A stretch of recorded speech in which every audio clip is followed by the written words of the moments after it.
There's something simultaneously terrifying and awe-inspiring about the ocean. It's mind-boggling to think that we've only explored 5% of it, and it's a sense of the unknown and hidden horrors of the deep and the vulnerability of not being able to see around you. That is what makes ocean horror and Lovecraftian horror so appealing. So if you want something within that vein that'll set off your fear of deep waters, don't worry, I got you. So the first book probably makes it on a lot of other ocean horror book recommendation lists, and for good reason. It's because its author knows how to craft a suspenseful scene, and the book I'm talking about is Into the Drowning Deep by Mira. But in case you're out of the loop and you don't know about the story, I'll quickly fill you in. So the story is about a documentary team who's sent down into the Mariana Trench to try and look for mermaids, but they disappear, and then another team is sent down to try and investigate and figure out what happened to them and prove that mermaids are indeed real. And this is just a really interesting sci-fi believable take on mermaids. These mermaids are fishy and vicious, and they'll tear people's limbs off. So this is a really creepy, interesting read. But if supernatural horror is more your speed, don't worry, I got you too with From Below by Darcy Coates. And this one is about another documentary team who are divers, and they go down to try to investigate the wreck of an ocean liner that disappeared in the 1920s. However, what they find down there does not want them to leave. Dun dun dun. And this one has such good body horror at the end that I was pogging like, ah, that's so cool! And I loved it so much.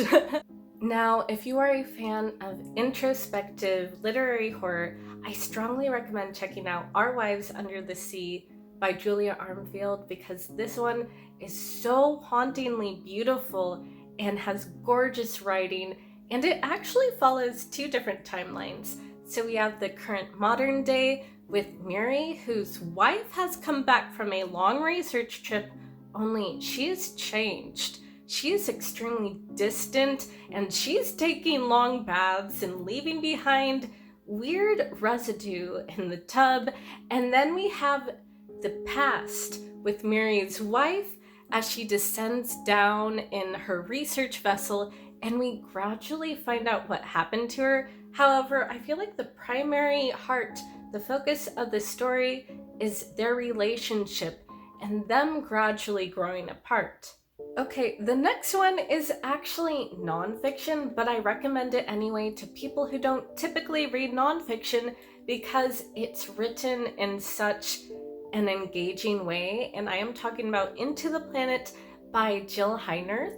And in case you don't know, Jill Heinerth is a world-renowned cave diver who's worked for Nat Geo Wild. She's worked along climate and marine biologists to help them discover new species, and she was actually the first person to lead a team to explore an iceberg in the Arctic and dive down and go into it, and it's freezing. And I don't know if people realize just how deep icebergs go. It will give you a whole new appreciation for the phrase tip of the iceberg, and this book just really captures a sense of adventure and wonder and gives you insight on why people would risk their lives to explore the unknown of the ocean.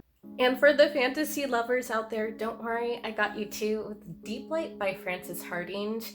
And this one, I best describe it as a steampunk fantasy with cosmic horror elements. And the story centers around a pair of best friends street urchins named Hark and Jelt. And for money, they tend to dive down into the ocean to retrieve god relics to sell. However, one day during one of their expeditions, Jelt begins to drown, and Hark is absolutely desperate, so he uses the power of one of the relics they find, and it ends up changing his best friend, and the two of them have to deal with the consequences. And this book has it all. It has complex, morally gray characters and rich, lush world building, and I really loved the concept of the undersea in this one. So if you reach a certain depth of the ocean, you are in like the territory of the gods, and there's this like powerful miasma that starts turning people into something no longer human. And the monster designs in this one are incredible. It's so Lovecraftian and wondrous and magical. And if you want something to just get lost in and to make you fall in love with reading again, I strongly recommend this book. And last but not least, I actually have a movie, and that is Underwater. And this one deserves so much more love because it is like a edge of your seat action horror thriller. It's basically Alien set underwater, and I don't even mind if it's an Alien clone because it's a good Alien clone. So this story follows this drilling crew who are miles below the surface, and they one day realize that their drill has awakened something or some things that should not have been woken up. And they deal with the consequences. And it has Kristen Stewart and a crew of characters you root for, and the monster designs are so grotesque and creepy, and I loved it.